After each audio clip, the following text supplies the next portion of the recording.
Good. Yeah. Good girls. Good morning, everyone. Welcome to Albella Ridge. This morning I thought I'd talk to you about breeding dogs. So as you know, I breed Corgis. I've been breeding Corgis for about 5 years, but I have bred other breeds of dogs. Hello, darling. I've been breeding dogs for about 20 years altogether. So I do have a fair amount of experience, but we're always learning. And what you'll find in this video is just my opinions and from my experience. Thought I'd go through some questions that I often get asked about. So my first question is, how often do females come into season? So a female will come into season for the first time in the first 2 years of her life.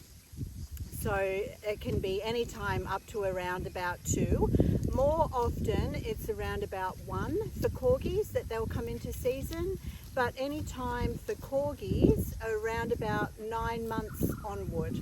So it's not unusual for them to come into season around the 9-month mark. Some even come into season earlier than that. Cinder was only 7 months when she came into season. Others are around 15 months before they come into season. So it is dependent on the breed. When we were breeding English Staffies, most of them came into season for the first time around 6 to 7 months. But for Corgis, it's usually a little bit later.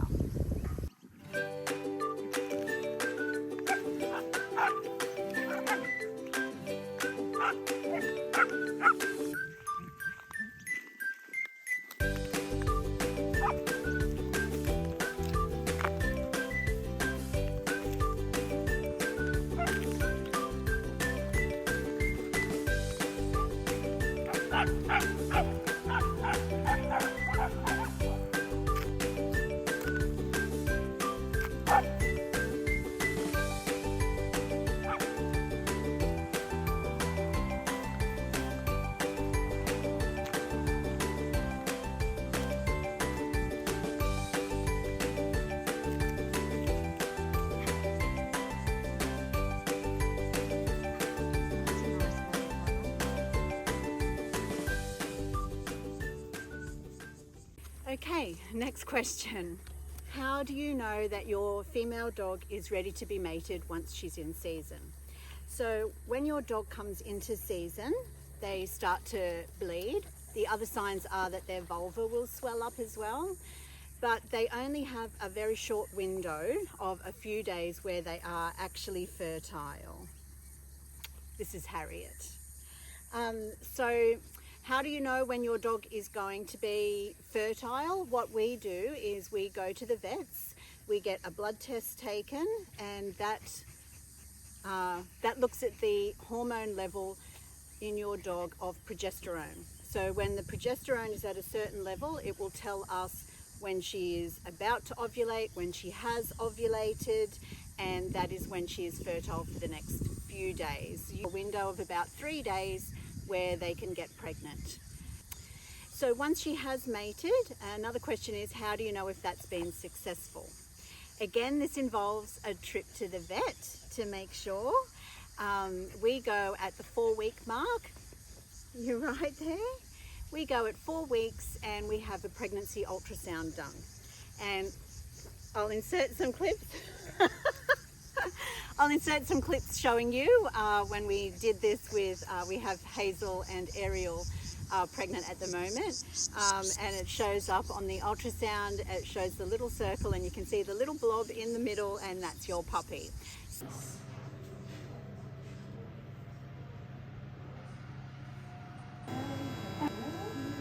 puppy in there, and good girl. All right. Back to the butter and do a little bit of counting. So that tells us if she is pregnant or not. At that same ultrasound, if she is pregnant, we get a blood test done again to check the hormone levels, and this shows us this time with the same hormone, progesterone, whether there is enough progesterone in her system to keep that pregnancy viable throughout the pregnancy. If it shows up that there is, then I check it every week. If it's not enough to keep the pregnancy viable, then the dog needs to go on supplements. So that's tablets that they get morning and night, and then they need to be checked about every 5 days to make sure that they're getting enough supplement, or if it's too much and we need to drop back a little bit, and it's all monitored right throughout the pregnancy. We're at the vet's again today. We've come to get Hazel's progesterone checked again, and this morning she actually woke up with a sore knee, this one at the back here. So we've had that checked out by the vet as well. There's nothing actually wrong with that, it's just sore, so we're thinking it's probably the extra pregnancy weight, or she slept on it a bit funny. So we've just got to do some massage for Hazel and some stretching and just rest her, so that should help. Okay, another question is, what do you feed your pregnant dog? We keep feeding our pregnant dogs the same as they always get. So our dogs are fed a mixture of dry food, meat, vegetables, eggs. They get some cheese and little treats like that. They get chicken necks. So yeah, they have a varied diet. They also love sardines. So we keep that going right throughout pregnancy. The last couple of weeks, we change from an adult dog biscuit to a puppy dog biscuit. Puppy dog biscuits are much more nutritionally dense, and they're also higher in calorie value for the same amount of food. So once your dog gets further along in pregnancy, the uterus starts pressing on other organs, the stomach being one, and so they can have the same amount of food but get a higher nutrient and calorie dense out of that same amount of food. And we also start to break up their meals into a couple of meals a day so they can get smaller meals rather than one large meal. It's also very important to keep your dog at their optimum weight right throughout pregnancy, so not too fat or not too overweight, and also not too skinny, because either one of these extremes can cause birth defects in the puppies. So it's very important to get their nutrition correct.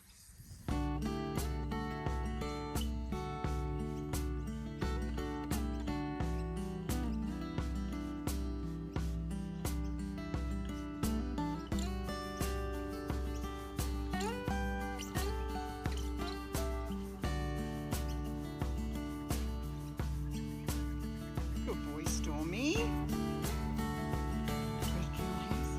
You're so beautiful. Beautiful. So the last question for today is, can you breed your female dog with back-to-back litters? The short answer is yes, you can, but this is very individual.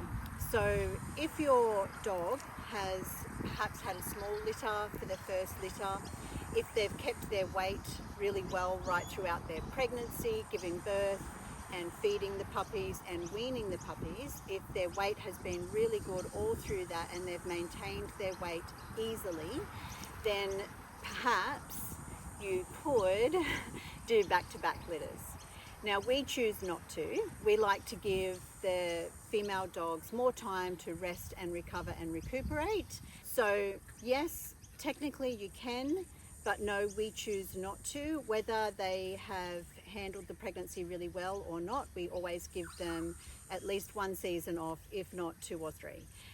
We don't like to have any dogs after about 5 getting pregnant, because we just feel that they're getting a bit older and it's not really fair to them.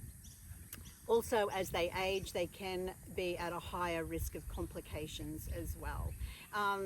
Vets will say not after the age of 8, but for us, we like to keep it at about 5. So I hope that's helped you out and given you some good information on what it takes to be a dog breeder.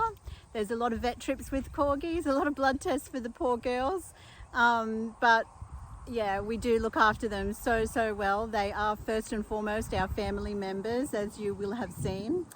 They live with us in our house. We take them for lots of adventures and we just give them the best life that they possibly can have.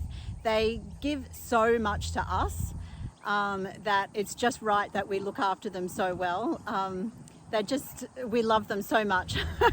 They're just the love of our lives, our animals, our dogs, our cats, our ducks, our chickens, our horses. They just add so much to our lives. So it's only fair that we treat them the best we possibly can and give them all the love that they require.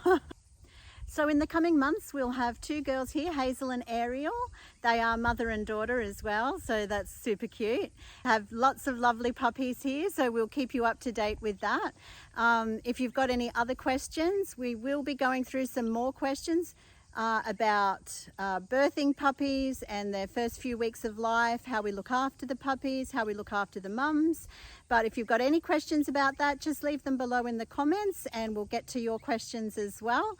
I hope you've enjoyed the video. Thank you so much for watching. Please like and subscribe.